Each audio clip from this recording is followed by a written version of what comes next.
देशामध्ये व राज्यामध्ये आपण बघताय की भारतीय जनता पार्टीला जातीय दंगली घडवण्याचा प्रयत्न चालू आहे। आपण बघताय की राज्यामध्ये देखील 2 या ठिकाणी घटना घडलेल्या आहेत। डॉक्टर बाबासाहेब आंबेडकरांचं संविधान या ठिकाणी फोडण्याचा प्रयत्न केला।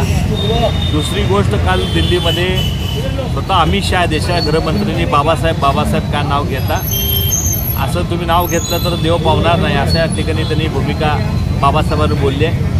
हे केवळ ईव्हीएम मशीनवरचं दुर्लक्ष व्हावं, या देशामध्ये ईव्हीएम मशीनचा जो घोटाळा आहे तो उघडकीस हे सर्व पक्ष, शिवसेना असेल, राष्ट्रवादी असेल, काँग्रेस असेल, हे सगळे ईव्हीएम मशीनच्या या ठिकाणी माध्यमातून जो घोटाळा झाला आहे ते उघडकीस आणण्याचा प्रयत्न करत होते। अशा वेळेस ह्या ठिकाणी राज्यात आणि देशामध्ये लोकांचं लक्ष केंद्रित करण्याकरता स्वतः खुद्द काल अमित शहा यांनी बाबासाहेबांनी जी घटना बोलले त्याचा देखील ह्या ठिकाणी आम्ही निषेध व्यक्त करतोय।